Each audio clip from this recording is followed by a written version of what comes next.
नाज़रीन, business success stories की बात करें पाकिस्तान में, तो पाकिस्तान में आईटी इंडस्ट्री में एक ही बड़ा नाम आता है जो पिछले 12 साल से एक्सपोर्ट्स में, आईटी के एक्सपोर्ट्स में टॉप पे जा रहे हैं। और ये वह शख्सियत हैं जिन्होंने जॉब से अपने करियर का आगाज़ 1980s में किया और करते करते ये पाकिस्तान की आईटी इंडस्ट्री के एक आइकॉन बन गए।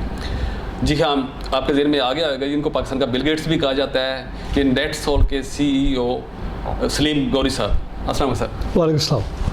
अच्छा सर, हमारे नाज़रीन को ये बताइएगा कि आपने जॉब से आगाज़ किया और फिर आप बिज़नेस में कैसे आ गए, और बिज़नेस में आते आते पाकिस्तान के टॉप पे आईटी में अरूज में आपका नाम आ गया। इवन कि पिछले 2010 की भी जाएँ तो 2010 में भी अमेरिकन प्रेसिडेंट की कॉन्फ्रेंस हुई तो उन्होंने आपको ही इनवाइट किया। पाकिस्तान में आईटी इंडस्ट्री में सिर्फ आप वह शख्स जिन्होंने रिप्रेजेंट किया। तो बिज़नेस सक्सेस स्टोरी अपनी बताइएगा। जस्ट बिजनेस तो शायद मेरे ब्लड में है, क्योंकि मेरे वालिद साहब एक बिजनेसमैन थे, एंटरप्रेन्योर थे। तो बचपन से उन्हें देखते आए कि वो बिज़नेस कर रहे हैं और उसकी ऊंच नीच बिज़नेस की देखी, बिज़नेस के उतार चढ़ाव देख लिए थे, बचपन से देखा था। तो जब मैंने अपना सिटी बैंक ज्वाइन किया है, ये 1979 की बात है, और मैं उस वक्त कंप्यूटर में अपने आप को प्रोफेशनल बनने की कोशिश कर रहा था। तो बैंक ज्वाइन करने के फ़ौरन बाद ही मैं सेटिस्फाई नहीं था जॉब से, क्योंकि जॉब मुझे रोकता था चीज़ें करने से। मेरे लिए जो मैं करना चाह रहा था जॉब मुझे अलाउ नहीं करता था मुझे। तो मैं फिर शुरू हो गया, साथ साथ अपने जॉब के साथ साथ मैंने फिर अपना एक सॉफ्टवेयर डेवलपमेंट घर से शुरू कर दी। ये सऊदी अरब की बात है, ये मैं बात कर रहा हूँ 79 सऊदी अरेबिया में हूँ मैं, और मैं जॉब भी कर रहा हूँ और मैं घर से सॉफ्टवेयर डेवलप की कोशिश कर रहा हूँ। तो मुझे एक कस्टमर मिला, मैंने उनके सॉफ्टवेयर डेवलप किया, उन्हें बहुत अच्छा लगा। और मुझे याद है बीबी इजाज़ की मेरा पहला कस्टमर था। और जब मैं उनके पास गया कि अच्छा आपने काम करना है, तो उन्होंने कहा जी मुझे हमें ये सॉफ्टवेयर डेवलप कर दीजिए। तो उन्होंने मुझसे कहा यार क्या तुम्हारी क्या कॉस्ट क्या है? मैं कहा जी मुझे नहीं पता कॉस्ट क्या है, मैं बना के दे दूंगा, जो आपको लगे मेरी वैल्यू मुझे दे दीजिएगा, क्योंकि मुझे खुद नहीं पता कि मेरी कॉस्ट क्या है। तो मैंने डेवलप किया। 2-3 महीने के बाद मैं वो डिस्क ज़माने में होते थे फ्लॉपी, मैं लेके गया उनके पास, लेबनीज थे, गुड मैन। उनको दिखाया, मैंने दिखाया पूरा, वेरी इम्प्रेस। तो Salim okay so how much I owe you, तो मैं कितने पैसे दूँ? मैं यार Ahmed I don't know how much you give me because I just did it. तो वो अंदर गया और मैं बड़ा चेक लेके आ गया और मुझे चेक दे दिया, मुझे नहीं पता कितना। जब मैंने उसे खोला तो 10,000 रियाल का चेक था। एंड मेरा यंग मैन, मैं बहुत यंग था, 80s की बात कर, 80s के मैं यंग भी था, मैं हार्डली 22-23 साल का मेरी एज थी। तो मेरे लिए वो बहुत बड़ा एक वो था, अमेजिंग वाक्य था कि इसकी वैल्यू है एक काम की, जो मैं किया। तो इस दौरान मैं बैंक में काम करता रहा, लेकिन फिर एक वक्त है कि बैंक को पता चल गया कि मैं बिज़नेस करता हूँ। तो उन्होंने मुझे कहा जी आपके पास चॉइस है कि या आप अपना बिज़नेस करें या फिर हमें छोड़ दें। अगर मेरा मैनेजर मुझे कहता है सलीम अगर आप मुझे बताओ कि आप अपना बिज़नेस छोड़ दोगे तो आप मेरे पास यू कैन कंटिन्यू। तो इजाज़ मैंने एक पल नहीं सोचा, मैं कहा जी नहीं, मैं अपना बिज़नेस कंटिन्यू करूँगा। और मैं सिटी बैंक का जॉब छोड़ के अपने बिजनेस चला गया, जो अल्टीमेटली फेल हो गया, अल्टीमेटली नहीं चला। लेकिन अब मेरी जरूरत देखिए कि मैं इतनी बड़ी जरूरत की, मैंने एक सिटी बैंक का जॉब लोग नहीं छोड़ते, लाइफ लॉन्ग जॉब होता है आपका सिटी बैंक का। लेकिन क्योंकि मुझे बिजनेस करना था, क्योंकि मुझे और करना था, मुझे इससे रिस्ट्रिक्ट नहीं होना था, मुझे रुकना नहीं था, तो मैं वो रिस्क लेने को तैयार था। और मैंने रिस्क लिया, वो जॉब छोड़ा और मैं अपना काम करता रहा। 2 साल और बिजनेस चला, लेकिन उसके बाद वो बिजनेस नहीं चला। तो फिर मैं ऑब्वियसली मेरी नई ज़िंदगी शुरू हुई उसके बाद। लेकिन बड़ा इंपॉर्टेंट था कि ये मैसेज कि अगर आपने कुछ अचीव करना तो उसके लिए रिस्क तो आप लेंगे, बगैर रिस्क के आप कहीं नहीं पहुंचेंगे। बल्कि मैं जहाँ आजकल जब बच्चों को मैं इंटरव्यू करता हूँ, मैं लेक्चर देता हूँ, तो मैं एक सवाल बच्चों से करता हूँ कि अगर मेरा वो पहला कारोबार कामयाब हो जाता तो मैं कहाँ होता? तो सबने कहा सर आप वहीं होते या ना होते। आपने उससे लेसन लिया, लर्न किया उससे। तो मैंने कहा देखो बच्चों, बात ये कि कई दफ़ा जब बुरी चीज़ होती है, नहीं वो बुरी चीज़ थी कि मेरा काम फेल हो गया, वो बुरी चीज़ है। अच्छी चीज़ तो नहीं कि आपका काम नहीं चला, लेकिन बुरी चीज़ आपके लिए अच्छी होती है। यानी अगर वो चलता रहता, फेल होता, तो मैं वहीं बैठा होता और गुमनाम होता, गुमनाम शख्सियत होती और पाकिस्तान के लिए कुछ ना करता। तो फैक्ट कि वो फेल हुआ और वो नहीं चला मुझसे और मैं फिर आगे गया और चीज़ें की। सर अल्लाह पाक की ज़ात को मंजूर था आपने पाकिस्तान का नाम रोशन करना। Exactly, आईटी का जहाँ पे नाम आए एक ही नाम है सलीम गौरी। देखिए एक बेसिक बात है, लेकिन इसको आप इससे देखिए इजाज़ कि जब कोई बुरा होता है ना तो वो असल में बुरा नहीं होता, वो दूर जाके अच्छा होता है। तो Excellent. मैं इसको कहता हूँ कि when every unfortunate is not unfortunate, sometime they are actually fortunate for you, क्योंकि वो आपकी ज़िंदगी को चेंज करेगा। बहुत बड़ा लेसन सर, वो बहुत आपकी ज़िंदगी और वो आपको वहाँ ले जाएगा जहाँ आपने जाना है, क्योंकि आपको नहीं पता आपकी डेस्टिनी क्या आपने शुरू किया है। तो मैं बहुत सोचता हूँ कि अगर मेरा कामयाब होता तो मैं वहीं बैठा होता, वो करता रहता। एक्सीलेंट। पाकिस्तान ना था और ना ये कंपनी खुलती। Very nice, very nice. अच्छा सर आप माशाल्लाह हर वक्त मैं देखता हूँ वो एक्टिव रहते हैं, मोटिवेटेड रहते हैं, बहुत जोश होते हैं। आपकी मोटिवेशन, सोर्स ऑफ मोटिवेशन क्या है? देखिए मोटिवेशन तो ये है कि आपको कुछ करना है। ज़िंदगी एक नंबर ऑफ ईयर्स आपको दिए गए हैं, कुछ साल आपको दिए हैं नेचर ने।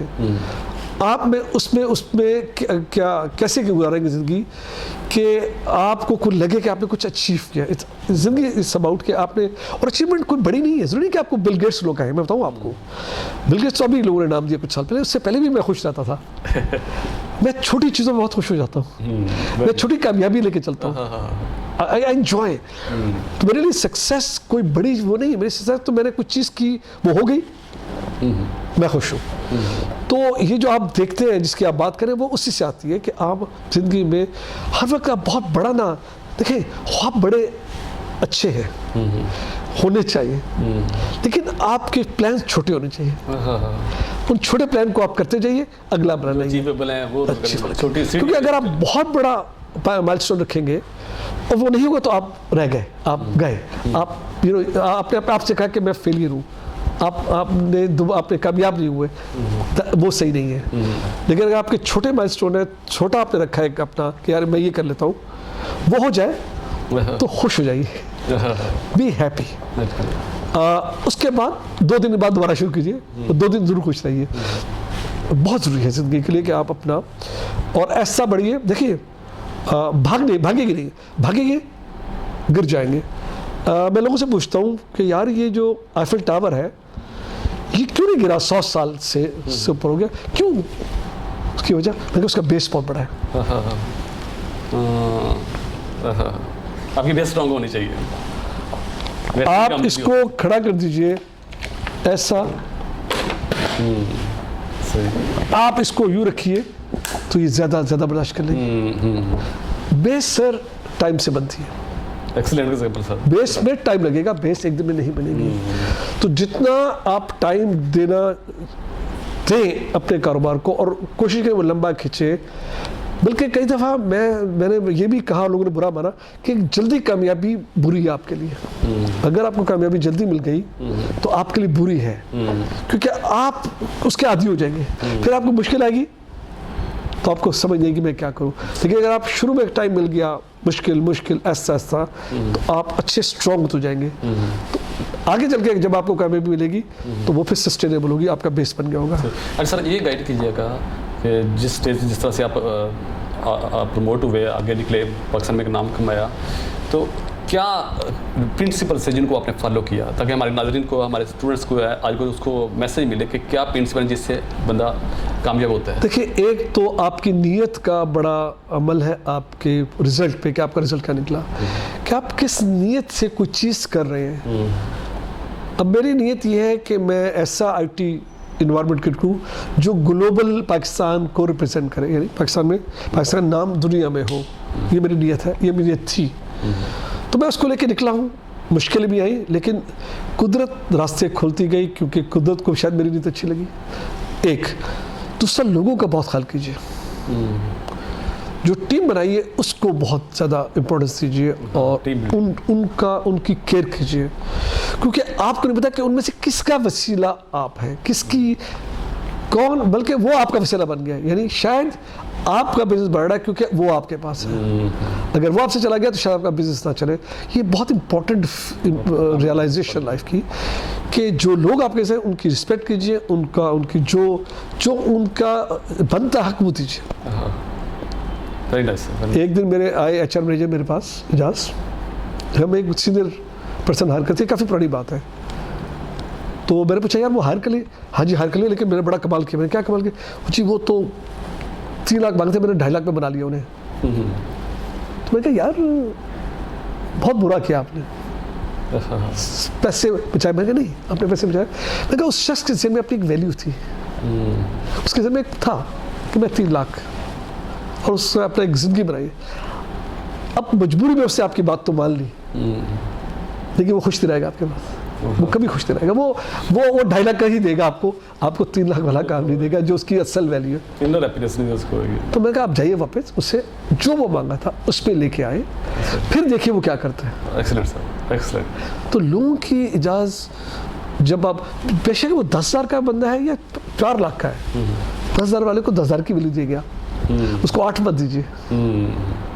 सही। ये छोटी कंपनी में तो छोटी तनख्वाह है ना, बहुत ठीक है। तो जब मैं नए हार करता था तो मैं 20,000 देता था उस वक्त, जब मैंने हार की तो 18 मत दे, 20 दे। 4 लोग हार ना करें, 3 हार कर ले, लेकिन 3 को वो दें जो उनका राइट बनता है, जिससे जो उनका समझते हैं कि उनका प्रोफेशनल को करता है। हकदार को हक मिल जाएगा। अच्छा, उससे क्या होगा कि फिर वो आपकी टीम बन जाएंगे, वो फिर आपके साथ काम करेंगे। जब उन्हें ये फिर हो कि आप उनका हक उन्हें दे रहे हैं और आप उनके साथ फेयर हैं, तो कामयाबी में वो आपका साथ देंगे। जब आपके लोग ना खुश हैं तो वो आपकी नाकामी की तरफ आपको धकेल रहे हैं, क्योंकि वो ना खुश है, मुस्तकिल वो ना खुश है। Excellent, excellent. अच्छा सर,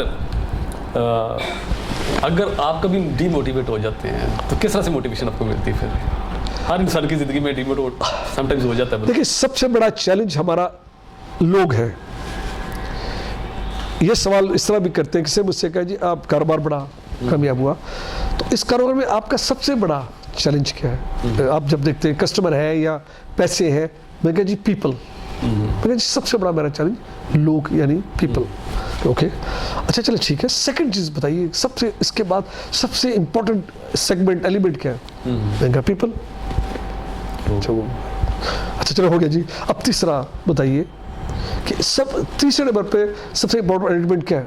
मैं कहा पीपल। मैं कहा जो शख्स इन लोगों को संभाल ले वो कामयाब है, क्योंकि काम लोगों ने करना, आपने नहीं करना। तो मेरा मोटिवेशन कम्स फ्रॉम पीपल। लेकिन अगर आपने लोगों को समझ लिया इजाज़, और आपने उनको हर इंसान की कमज़ोरियाँ और स्ट्रेंथ्स, यानी वीकनेस स्ट्रेंथ है, कोई परफेक्ट नहीं मिलेगा आपको। तो अच्छे लीडर क्या करते हैं, वो कमज़ोरियों को देखते हैं, उन्हें एक्सेप्ट कर लेते हैं, समझते हैं, लेकिन उनकी स्ट्रेंथ्स को बढ़ाते हैं, उनको इंकरेज करते हैं कि अपने आप को बेहतर करो। तो जब आप ये कर लेंगे तो वही कमज़ोर आदमी मजबूत हो जाएगा। तो मेरी डिमोटिवेशन आती थी इस तरह के हालात से। फिर जब मैंने अपने को चैलेंज किया तो अल्लाह का शुक्र, अल्हम्दुलिल्लाह, अब आई फील कॉन्फिडेंट कि अब मैं मोटिवेट ही रहूँगा। मैं लोगों को समझ गया हूँ। जब तक लोगों को नहीं समझा था मैं बहुत डिप्रेस रहता था। जब आप लोगों को समझ गए तो बस सही खत्म हो गया। सर, मौलाना रूम से भी किसी ने पूछा कि कुर्बत अल्लाह पाक की हासिल करनी तो कैसे? तो उन्होंने फरमाया कि बहुत सारे रास्ते कुर्बत हासिल करने, मैंने एक ही रास्ता लिया, खिदमत खलक की। तो सर ये खिदमत खलक कुदरती रूहानी तौर पे भी आपकी हेल्प हो जाती है। इससे बड़ी चीज़ ही कोई नहीं है। सही। देखिए हक़ुल इबाद, हम बाकी सारी चीज़ें अल्लाह ताला की, वो शायद माफ़ कर, शायद नहीं वो माफ़ कर देगा आपको, लेकिन इंसान का हक अगर आपने मारा तो वो फिर वही इंसान माफ़ करते करे, आप नहीं होते। अच्छा सर, हर कामयाब इंसान के पीछे एक उस्ताद होता है, एक रोल मॉडल होता है। आपके रोल मॉडल के बारे में? देखिए लोग शायद कहते हैं, लेकिन क्योंकि मेरे वालिद साहब हैं, क्योंकि मैं उन्हें देखा बचपन से। कोई हमारा अमीर घराना नहीं था, कोई हमारे जायदादें नहीं थी, कोई हमारा ज़मीनें नहीं, कुछ नहीं। मेरे वालिद साहब एक सेल्फ मेड इंसान थे, हैं, अल्लाह में सारी ज़िंदगी मैंने उन्हें देखा जद्दोजहद करते, और लेकिन मैंने कभी उन्हें डाउन नहीं देखा। यानी वो, मुझे पता था कि उनका पैसे नहीं है आजकल, फाइनेंशियली टाइट है, लेकिन स्टिल वो खुश रहते थे। वो अपने चेहरे से, पर्सनैलिटी से कभी शो नहीं करते कि कुछ हालात ख़राब है। सारी ज़िंदगी मैंने उनको देखा, और बुरे हालात में उनको देखा तो वो हमेशा बुरे। टीचिंग उनकी ये थी कि तुम अपनी कोशिश करो, और तुम अपनी तय कोशिश करोगे, तुम्हें नेचर तुम्हें देगी। और वही आज तक पूरी ज़िंदगी हो गई मेरी प्रोफेशनल लाइफ पे, 40 साल हो गए, और अल्लाह का शुक्र है मैं उसको फॉलो करता हूँ, उनकी हर लेसन को। वो बहुत गिविंग थे, गिविंग है, देते बहुत ज़्यादा। वो किसी को खाली हाथ नहीं भेजते थे बाहर, अपने जेब में जो दे देते थे। बहुत बड़ा लेसन था वो ज़िंदगी का। और उन्होंने कहा कि सलीम, तुम जो दोगे तुम्हें उससे ज़्यादा मिलेगा, मैं तुम्हें गारंटी करता हूँ। मेरे साथ तो आज तक ऐसे ही। Very nice, very nice. अच्छा सर, आप माशाल्लाह इस वक्त भी आईटी इंडस्ट्री में सबसे टॉप पे हैं, पिछले 12 साल से टॉप पे जा रहे हैं, लग रहे हैं आप टॉप पे रहें। आइंदा 5 साल में आप अपनी कंपनी को कहाँ पे देखते हैं? इंशाल्लाह एजाज 24 साल कंपनी की माशाल्लाह हो गए, कंपनी मैच्योर और माशाल्लाह स्ट्रॉन्ग बुनियाद पे आ गई। 3 चीज़ें हमने की पिछले 24 साल में। हमने एक तो अपनी कंपनी को बहुत इंस्टीट्यूशनलाइज इंस्टीट्यूशन बनाया, हमने कंपनी नहीं बनाई, हमने एक इंस्टीट्यूशन बिल्ड किया कि हर चीज़ हमने थ्रू प्रोसेस हम अब बिल्ड कर रहे हैं। पूरी ऑर्गेनाइजेशन बहुत ज़्यादा प्रोसेस बेस्ड है, कंप्लीटली डॉक्यूमेंटेड एक ऑर्गेनाइजेशन हमने बिल्ड की है। तो उसमें टाइम लगा, शुरू में नहीं था तो हर दफ़ा सोचना पड़ता था आप क्या करें। अब हमें सोचना नहीं पड़ता, कोई आता है तो हम फ़ौरन रिएक्ट करते हैं क्योंकि हमें मालूम है हमारे पास हमें कैसे करना है। बहुत इम्पोर्टेंट था। सेकंड था कि हम कोई ऐसी चीज़ डेवलप करें, ऐसे लोग ऐसी प्रोडक्ट जो मार्केट में जिसकी डिमांड हो या नीड हो, वो हमने की। उसमें हमें 24 साल लगे अल्हम्दुलिल्लाह। आज हमारे दुनिया के बेस्ट लोग हैं लाहौर में और बेस्ट प्रोडक्ट है हमारे पास, इसमें कोई शक नहीं। थर्ड थी कि कस्टमर इनका रेफरेंस हो। आज दुनिया के बेस्ट कस्टमर्स का रेफरेंस हमारे पास है इस वक्त। तो जब ये 3 चीज़ें आपके पास हो तो कंपनी इंशाल्लाह आगे बढ़ती है। तो अल्लाह ने चाहा तो अगले 5 साल इंशाल्लाह पिछले 20-24 साल से आगे कई गुना आगे होंगे इंशाल्लाह। तब इंशाल्लाह। अच्छा सर, अगर कोई एम्प्लॉय जॉब के लिए आता है, आप उसमें क्या पॉइंट्स देखते हैं? खाली CGPA जैसे लोग अक्सर लोग CGPA देख रहे होते हैं, या कोई और क्वालिटीज़ आप देखना चाह रहे हैं? ये इसलिए ताकि जो हमारे सुनने वाले हैं उनको पता लगे कि जॉब के लिए आप में क्या स्किल्स होनी ज़रूरी हैं जिसकी बेस पे आप प्रमोट हो सकते हैं। देखिए, CV में बहुत कुछ लिखा होता है और CV से ओबीसी CV देख के उन्हें बुलाया जाता है। और मैं CV डॉक्यूमेंट को एक नज़र देख के साइड पे रहता हूँ, लेकिन मैं इंसान को देखता हूँ।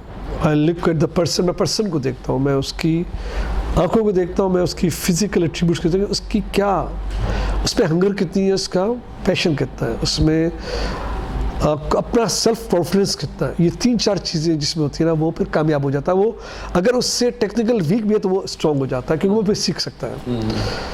तो ये मैं बल्कि ये कहता हूँ बच्चों से कि ठीक है, GPA आपका ठीक है, वो देखा जाएगा एक हद तक, उसके बाद रख दिया जाएगा। जॉब आपको GPA पे नहीं मिलेगा, जब आपके पर्सनैलिटी किस पे मिलेगा कि आप जब मेरे पास आते हैं, मैं आपको देखता हूँ, मैं एसेस करता हूँ आपकी बातों से करके। मैं टेक्निकल क्वेश्चन नहीं करता, मैं दुनियावी बातें करता हूँ लोगों से। टेक्निकल इंटरव्यू लोग कर लेते हैं नीचे वाले, मैं ऊपर आके आई ट्राई टू एसेस कि ये आप किस तरह के इंसान हो। तो वो बहुत इंपॉर्टेंट है और मोस्ट जॉब्स इस तरह ही दिए जाते हैं, एसेस करके पर्सनैलिटी को, क्योंकि उसमें देखा जाता है कि इस पर कितनी एबिलिटी है सीखने की।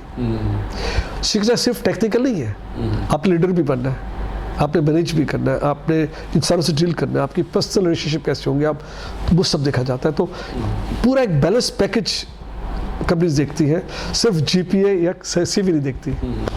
सर, आप माशाल्लाह बुक रीडर भी हैं, बुक राइटर भी हैं। कोई ऐसी बुक रिकमेंड करेंगे जो हर इंसान को जो बिज़नेस में आना चाह रहा है, कामयाब होना चाह रहा है, उसको लाजमी पढ़नी चाहिए, जो आपकी फेवरेट बुक है?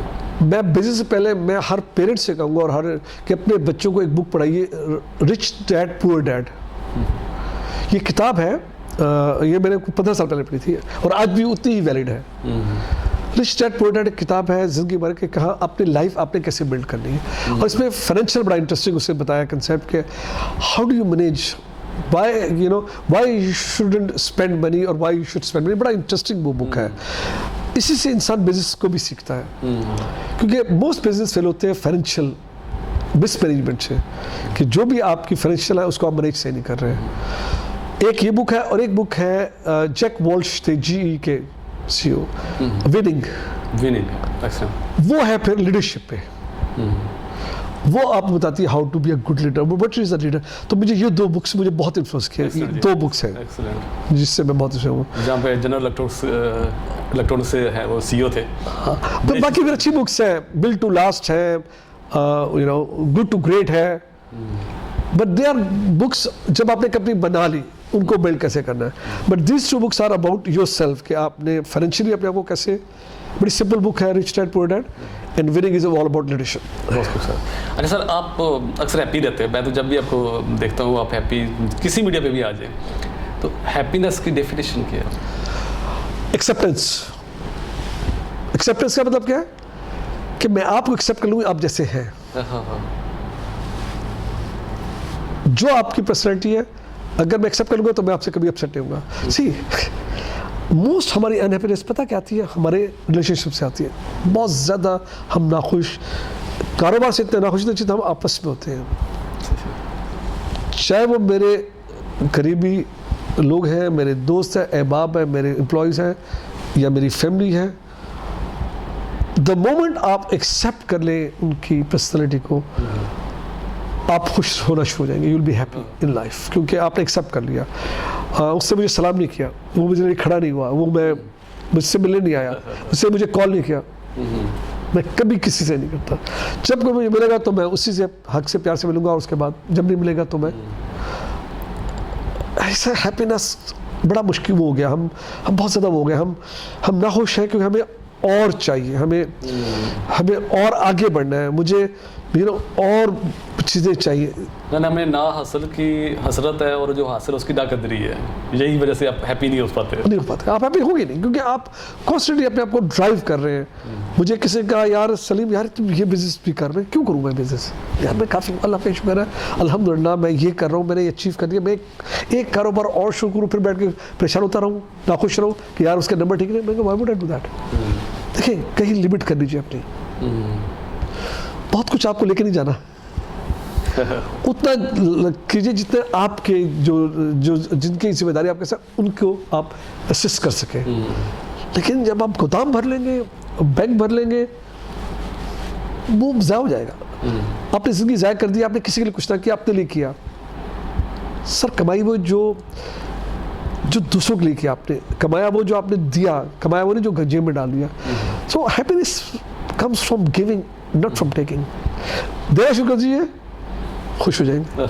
जब तक लेते रहेंगे नाखुशी इससे होगी कि आप और चाहिए, यू वांट मोर, नाखुश है। जब देंगे सडनली आपको नींद अच्छी आएगी उससे ऊपर। अरे सर माशाल्लाह बहुत कुछ आपसे लर्न कर रहे हैं। सक्सेस स्टोरी, सक्सेस को आप कैसे डिफाइन करते हैं? आप सक्सेस स्टोरी है। देखिए सक्सेस की प्रॉब्लम ये हो गई है कि हम अपनी सक्सेस को कोई कहीं रोकते नहीं है। हम कॉन्स्टेंटली स्ट्राइव करते हैं कि बस और मुझे करना है। बच्चे से इस तरह बात हो रही थी कि मैं कहता यार थोड़ा सा टेपर हो जाओ, तो आप तो एम्बिशियस नहीं है, आप मुझे कह रहे कंटेंट हो जाओ, ये तो सही नहीं है। मैं कह नहीं यार, ये मैं आपसे नहीं कह रहा कि आप एम्बिशियस हो, मैं कह रहा हूँ कि आप कंटेंट हो जो आज आपके पास है। बी ग्रेटफुल टू अल्लाह ताला, be happy with what you have achieved and what you got, and then strive for more but within the boundaries of making sure you are not unhappy, क्योंकि आप मुस्तकिल नाखुश रहोगे, क्योंकि बड़े कदम उठाओगे, गिर जाओगे, आप वापस चले जाओगे, you'll go back। तो सक्सेस सर मेरे नज़दीक छोटे माइलस्टोन्स हैं। सक्सेस मेरे नज़दीक किसी को स्माइल दे देना बहुत बड़ी कामयाबी है, किसी का दुख दर्द सुनना वो कामयाबी है, किसी को कुछ चीज़ बता देना तो कामयाबी है। सक्सेस सिर्फ आपके वो नहीं है कि जो आपने कुछ पा लिया वो कामयाबी नहीं है। That is not success. Spirituality touch बहुत ज़्यादा है, मुझे बड़ा अच्छा लग रहा है। नहीं वो कामयाबी नहीं, कामयाबी वो आपके लिए ना, एक्सक्यूज मी, जो मेरी इससे किसी को क्या फ़ायदा? सही बात, बहुत खूब। फ़ायदा तो वो जो मैं किसी को दूंगा, चाहे मेरी बातें सही। सही। अच्छा सर, बिजनेस में आप किन पॉइंट्स को ज़्यादा प्रायोरिटी देते हैं? आप अपने बिजनेस में कोई भी किसी को गाइड करना चाहेंगे, अपने बिजनेस में ये चीज़ें देखें, फिर आप बिजनेस को डेवलप कर सकते हैं। देखिए बिजनेस में कस्टमर का बहुत बड़ा हाथ है आपके बिजनेस में। आपने अपने कस्टमर को, जो लोग अपने कस्टमर को ड्यू रिस्पेक्ट देते हैं और जो उससे वादा करते हैं वो पूरा करते हैं, तो वो फिर नाकाम नहीं होते।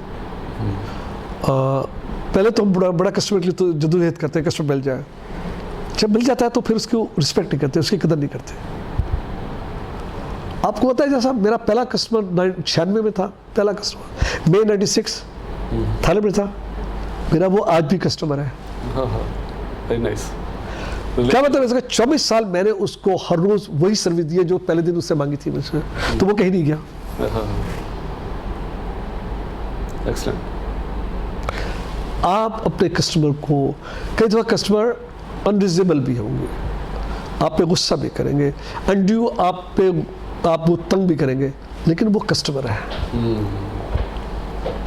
आप उसे उसकी रिस्पेक्ट दीजिए, उसकी बात सुनिए, उसकी यू विल सी कि आपकी सही। अच्छा सर, आज का नौजवान जो है ना वो बड़ा मायूस रहता है कि पढ़ लेंगे, डिग्री ले लेंगे, बाद में जॉब नहीं मिलेगी, या अगर बिज़नेस करना है तो हमारे पास फंड्स नहीं है, हम ज़ीरो से कैसे स्टार्ट लें। आपने भी तो ज़ीरो से स्टार्ट लिया, तो आप क्या लेसन देंगे कि किस तरह से आपको आगे निकलना है, जॉब में चाहे बिज़नेस में, दोनों सूरतों में किस तरह से आगे निकलना, क्या पैगाम क्या देंगे? देखिए, एंटरप्रेन्योर की डेफिनेशन पता क्या है? एंटरप्रेन्योर की डेफिनेशन है कि वो इंसान जो कोई चीज़ बिल्ड करे, कोई चीज़ बनाए with minimal resources, without any help from outside, वो है एंटरप्रेन्योर। और इवन अगर आप $10 मिलियन भी है तो भी काफ़ी नहीं, क्योंकि आपने $50 मिलियन का बिजनेस बिल्ड करना है। तो आप कहें यार मेरे पैसे नहीं है, वो यार मैंने होटल खरीदा है, तो वो तो मेरे पास पैसे नहीं, मैं तो खुश नहीं हूँ। देखिए, बात ये है कि मोस्ट बिजनेस आर बिल्ट हुए विद वेरी लिटिल फंड्स। जितना भी ज़्यादा पैसा लगा वो बिजनेस चला ही नहीं है, क्योंकि आपने पैसा ज़्यादा था आपके पास, आपने से मैनेज किया। तो मैं डिसएग्री करता हूँ इस नोशन से ही कि बिजनेस के लिए बहुत पैसा चाहिए, बिजनेस के लिए आइडिया चाहिए। एक्सीलेंट। मुस्तकिल मैं कहता हूँ बच्चों से, बहुत सारा मुझे लकीली टाइम मिलता है बच्चों से बात करने का, क्लासेस में जाता हूँ, मैं कहता हूँ यार, यस्टरडे मार्क जुकरबर्ग अपने डोम में बैठा हुआ था और वो निकाला था कि यार सोशल चीज़ नहीं है, हम चीज़ें एक्सचेंज नहीं कर सकते। तो उसे एक गैप लगा, उससे वो गैप फिल किया, आज वो $1 बिलियन $1 ट्रिलियन की कंपनी बना के बैठ गया। उसे जस्ट एक गैप फिल किया। मैं अभी हज़ारों ऐसे एरियाज हैं जिन पे नई चीज़ें आएंगी और आप पकड़ेंगे, ओ यार मैंने क्यों सोचा। मैं थिंक अबाउट दोस एरियाज जहाँ पर कोई गैप है, वो आप पकड़ें। बिल्ट समझ, किसी और की कॉपी मत करें। कोई और कपड़े अच्छी बेच रहा है तो आप भी बेच रहे हैं, आप कपड़े नहीं बेच सकते, वो कपड़े अच्छे बेचता है। किसी का रेस्टोरेंट अच्छा चल रहा है तो आप रेस्टोरेंट नहीं चला सकते, क्योंकि उसकी एक वो एबिलिटी है। तो don't copy people, don't copy के कोई अच्छा काम करे तो आप कर लेंगे। आप अपना बिल्ड कीजिए, अपना लेके आइए, अपनी चीज़ कीजिए, कामयाबी आपको मिलेगी। वही बात है, अपनी नीयत अच्छी रखिए और अपने कस्टमर जो काम भी आपका है उसको रिस्पेक्ट दीजिए, जो वादा कीजिए पूरा कीजिए। कोई कारोबार है, आपका कारोबार चलेगा इंशाल्लाह। सही। सर, इमोशनल इंटेलिजेंस कितनी ज़रूरी है आज की लाइफ में? बहुत ज़रूरी है। देखिए, इमोशनल इंटेलिजेंस हमें अच्छे और बुरे का फ़र्क बताती है। अपने इमोशनल जब हम होते हैं तो हमें कंट्रोल आ जाता है इमोशनल इंटेलिजेंस पे। अगर हम नहीं इंटेलिजेंट तो हम कंट्रोल नहीं कर सकते अपने इमोशंस। कंट्रोल, हमारे इमोशंस हमारे काबू में नहीं आते। जो लोग ज़हीन हैं, जिनकी इंटेलिजेंस, वो फिर मैनेज करते हैं अपने इमोशन, अच्छा बुरा दोनों इमोशंस। कब गुस्सा करना है, कब प्यार करना है, कब नफरत करनी, कब नहीं करनी, दैट्स ऑल पार्ट ऑफ आपकी इसका है। तो बहुत लोग देते हैं जो बहुत ज़हीन होते हैं और वो अपने मैनेज करते हैं अपने इमोशंस को, तो वे क्लेवर विद द पीपल, वो बहुत, तो मेरे लिए दैट वो बड़े अमेजिंग लोग हैं जो मैनेज करते हैं अपनी पर्सनैलिटी को, और वो आती है इमोशनल इंटेलिजेंस से आती है। सर, मैं एक फिक्र से बड़ा इंस्पायर हूँ। वो कहते हैं कि पढ़ने लायक कुछ लिख डालिए। अगर आप ज़िंदगी के बाद ज़िंदा रहना चाहते हैं तो उसके 2 ऑप्शन हैं, पढ़ने लायक कुछ लिख डालिए या लिखने लायक कुछ कर डालिए। आपने लिख भी दिया और आपने कर भी दिया माशाल्लाह। अच्छा सर, अब इतनी मसरूफियत, वर्क लाइफ बैलेंस कैसे करते हैं? ज़रूरी है। मैं जब यंग था तो बहुत ज़्यादा काम किया, फैमिली को टाइम नहीं दिया, कम दिया, बच्चे बड़े गए, एक रिग्रेट ज़रूर है।